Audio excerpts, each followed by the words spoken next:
తండాలలో గూడాలలో మారుమూల పల్లెల్లో ఉన్న ఆదివాసీలు లంబాడీలు గిరిజనులు లేకపోతే ఇతర పేదలు ఇల్లు కట్టుకునేటోళ్ళు ఉండేటోళ్ళు కదా 20 లక్షల కోట్లు ఖర్చు పెట్టినావు కానీ 20,000 ఇండ్లు కూడా పేదలకు ఇయ్యలేకపోయినావు ఈరోజు 4.5 లక్షల ఇండ్లు పేదవాళ్లకు ఇందిరమ్మ ఇండ్లు ఇచ్చిన మాట నిజం కాదా ఈరోజు మీ గ్రామాలలో ఇందిరమ్మ ఇండ్లు కట్టుకుంటున్నది నిజం కాదా మిత్రులారా గుండె మీద చెయ్యేసుకొని ఆలోచన చెయ్యండి ఇలా పేదలకు 4.5 లక్షల ఇందిరమ్మ ఇండ్లు ఇచ్చినందుకు ప్రజాపాలన పోవాలనా డబల్ బెడ్రూమ్ ఇండ్లతో మోసం చేసిన పాపాల బైరోడు రావాలనా ఒక్కసారి ఆలోచన చేయండి మిత్రులారా ఇండ్లే కాదు ఇల్లాలి కళ్ళల్లో ఆనందం చూడాలని 200 యూనిట్ల ఉచిత కరెంటు ప్రతి ఇంటిలో వెలుగులు నింపినందుకు పేదవాడి కళ్ళల్లో ఆనందం చూసినందుకు ప్రజాపాలన పోవాలనా ఇయాల అదే కాదు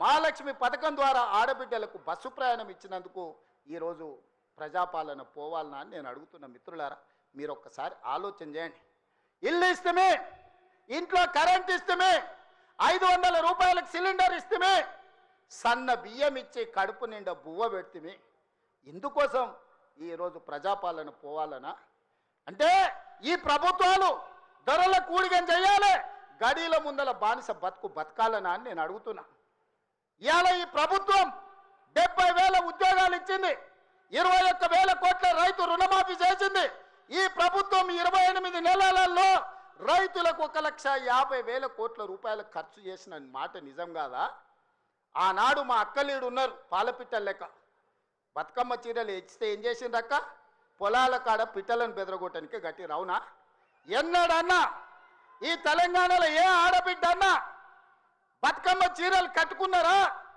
ఎన్నడన్నా పండుగ చేసుకున్నారా నేను ఇవాళ మా అక్కల్ని అడుగుతున్నా ఇందరమ్మ చీరలు మా సీతక్క మీకు పంచుతే ఈరోజు వేలాది మంది పాలపిట్టలక్క చీరలు కట్టుకొని మా తమ్ముడు వచ్చిండు మాకు చీర పెట్టిండు మాకు సారె పెట్టిండు మా తమ్ముడిని ఆశీర్వదించాలని ఇవాళ వేలాది మంది మా అక్కల ఆత్మగౌరవంతో కట్టుకురు ఈ పక్కలు ఉన్న మా సోదరులు అమ్మో మా ఆవిడ కూడా మంచిగా అందంగా ఉందే ఏందో అనుకున్నా అని పాలపిట్ట చీరల భార్యను చూసి సంతోషపడుతురు ఇవాళ 1,000 మంది ఆడబిడ్డలకు 1,000 చీరలు ఇచ్చినందుకు ఇందిరమ్మ చీరలు ఇచ్చి వాళ్ళ కళ్ళల్లో ఆనందం చూసినందుకు ఇవాళ మేము దిగిపోవాలనా 67 లక్షల స్వయం సహాయక సంఘాలకు మా సీతక్క 57,000 కోట్ల రూపాయల బ్యాంకు లింకేజ్ ఇచ్చినందుకు ఆడబిడ్డల్ని శ్రీమంతులను చేసినందుకు మేము దిగిపోవాలనా 1,000 ఆడబిడ్డల్ని కోటీశ్వరులను చేయాలనే లక్ష్యం పెట్టుకున్నందుకు ఈరోజు ప్రజాపాలన పోవాలనా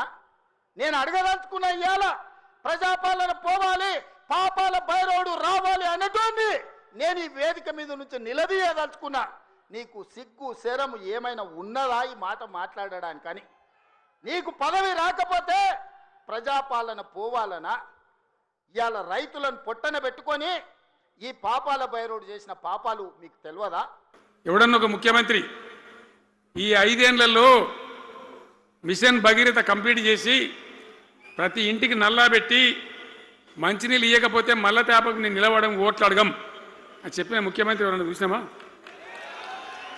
నేను చెప్పిన మాట అసెంబ్లీలో నిలబడి చెప్పి ఆ 5 ఏళ్లలో మిషన్ భగీరథ నీళ్లు తెచ్చి 100% కులం మతం సంబంధం లేకుండా తండాలు మారుమూల పల్లెలకు కూడా ప్రతి గ్రామానికి ట్యాప్ పెట్టి ప్రతి ఇంట్లో ట్యాప్ పెట్టి మంచి స్వచ్ఛమైనటువంటి నీళ్ళు తెచ్చిచ్చింది 5 ఏళ్ళు నడిచింది నడవలే మిషన్ భగీరథ నీళ్ళు పుష్కలంగా రాలే ఏమైనా రాలేదా వచ్చినాయా మరి ఇప్పుడు ఏం రోగం పుట్టింది నాకు అర్థం కాదు ఇప్పుడు ఎందుకు గుంటుతుంది అది ఎందుకు నీళ్ళు ఎత్తలేవు వస్తున్నాయా ఇప్పుడు మరి ఏం చేయాలా లాగులు వలగదాకా చంపాలే మంచి మాట కాకపోతే ఏం చేస్తారు మంచిగా కట్నే ఇల్లు పెట్టిపోయి కదా 5 ఏళ్ళు నడిచింది కదా మరి మీకేం బీమారీ వచ్చింది నాకు అర్థం కాదు ఇంత పొడుగు మాటలు మాట్లాడుతుందా అడ్డం పొడుగు మాట్లాడుతుందా పొద్దున్న లేతే కేసీఆర్ చావాలి నువ్వు 1000 జన్మలు ఇచ్చినా నేను చావనా కొడుకు అనుకుంటున్నావు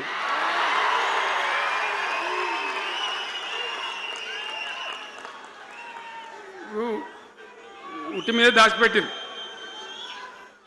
మన ఇళ్ళలో దాతారు కదా, ఏది ఉట్టి ఉట్టి అని ఉంటుంది. ఇప్పుడు మీకు తెలుసో లేదో కానీ ఇప్పుడు ఈ మధ్యలో ఫ్రిడ్జ్లు మోపోయిన మునుపు ఉట్టి అనేది ఉంటుండే.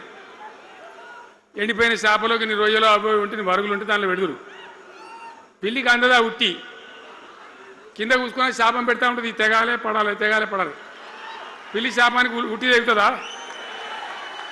మరి ఈ విధవారు కేసీఆర్ రావాలంటే కేసీఆర్ దత్తడా? ఏళ్ళ తర్వాత ఆఫ్టర్ ఈవెన్ 1963 ఐ బిలీవ్ 50 ఏండ్ల తర్వాత కూడా ఎస్ఆర్ఎస్పిలో ఎన్నడూ 12 లక్షల ఎకరాలకు నీళ్లు పారలేదు. 2014లో బీఆర్ఎస్ ప్రభుత్వం వచ్చినాడు ఎస్ఆర్ఎస్పిలో హార్డ్లీ 6 లక్షలు వారితే ఎక్కువ. కేసీఆర్ గారు వచ్చినాక ఎస్ఆర్ఎస్పి టు లోయర్ మానే డ్యామ్ కాలువల్ని బాగు చేసినాం, స్ట్రక్చర్స్ బాగు చేసినాం. ఎల్ఎండి నుంచి కిందికి పోయే కాకతీయ కాలువకు 2000 కోట్ల రూపాయలు ఖర్చు పెట్టి కాలువను బలోపేతం చేసినాం, స్ట్రక్చర్స్ను బలోపేతం చేసినాం. ఎస్ఆర్ఎస్పి స్టేజ్ 2 పనులన్నీ పూర్తి చేసి కేసీఆర్ గారి నాయకత్వంలో ఎస్ఆర్ఎస్పికి 12 లక్షల ఎకరాలకు నీళ్ళు ఇచ్చి చూపింది బీఆర్ఎస్ ప్రభుత్వం. పోయి అడుగు, భూపాలపల్లెలను అడుగు, నర్సంపేట వాళ్ళని అడుగు, మహబాద్ వాళ్ళని అడుగు, డోర్నకల్ వాళ్ళని అడుగు. నీళ్ళు ఎప్పుడొచ్చినాయి ఎస్ఆర్ఎస్పి కాలువల్లో? సూర్యాపేట వాళ్ళని అడుగు, కోదాడ వాళ్ళని అడుగు, తుంగతుర్తి వాళ్ళని అడుగు. ఎస్ఆర్ఎస్పి కాలువల్లో నీళ్ళు వచ్చింది కేసీఆర్ గారి ప్రభుత్వం వచ్చినాకనే నీళ్ళు వచ్చినాయి. నువ్వు చిల్లర మాటలు మాట్లాడుతున్నావు. ఇవాళ ఎస్ఆర్ఎస్పికి 12 లక్షల ఎకరాలకు నీళ్ళు అందించింది బీఆర్ఎస్. అదేవిధంగా ఎల్లంపల్లి ప్రాజెక్టు పూర్తి చేసింది బీఆర్ఎస్.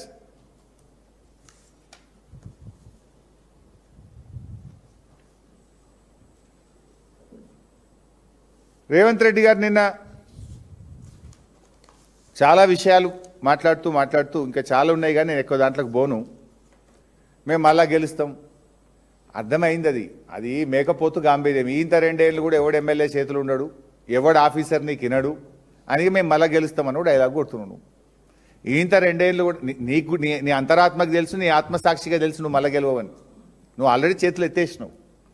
కాకపోతే ఈ 2 ఏళ్ళు కూడా ఇంత మంత్రి ఎమ్మెల్యేలు ఎవడు చేతులు ఉండడు, ఆఫీసర్లు ఎవడు చేతులు ఉండడని ఏడవైనా నేను మళ్ళీ గెలుతున్నా, నేను ఎందుకు గెలవద్దు అని మాట్లాడుతున్నావు. నువ్వు నీకు అసలు ఎందుకు ఓట్లేస్తారు? రైతు బంధు ఎగ్గొట్టినందుకు రేవంత్ రెడ్డికి మళ్ళీ ఓట్లు వేయాలనా? గ్యారంటీలు గాల్లో కలిపినందుకు ఓట్లు వేయాలనా? మన నీళ్లు మనకు దక్కకుండా ఆంధ్రాకు దారాదత్తం చేసినందుకు నీకు ఓట్లు వేస్తారా? నువ్వు ఢిల్లీకి 70 సార్లు పోయి మూటలు అప్పచెప్పి ఢిల్లీకి కప్పం కట్టినందుకు నీకు తెలంగాణ ప్రజలు ఓట్లు వేయాలా? 2 లక్షల ఉద్యోగాలు ఇస్తానని నిరుద్యోగ యువకులను మోసం చేసినందుకు నీకు ఓట్లు వేస్తారా? మహిళల్ని కోటీశ్వర్లు చేస్తా, నెలకు 2500 మహాలక్ష్మి ఇస్తా అని మోసం చేసినందుకు నీకు ఓట్లు వేస్తారా? హైడ్రా పేరిట పేదల ఇండ్లు కూల్చినందుకు ఓట్లు వేస్తారా? సింగరేణిలో స్కాముల మీద స్కాములు చేసినందుకు మా సింగరేణి కార్మికులు నీకు ఓట్లు వేస్తారా? నీ తప్పుడు విధానాలతో, హైడ్రా లాంటి పిచ్చి చర్యలతో ఈ రాష్ట్రం యొక్క ప్రతిష్ట దెబ్బతీస్తున్నందుకు నీకు ఓట్లు వేస్తారా? నీ అవినీతి అడ్డగోలు దందాలు ఎక్కడ చూసినా స్కీములు లేవు కానీ రాష్ట్రమంతా స్కాములమయం చేసినందుకు నీకు ఓట్లు వేస్తారా?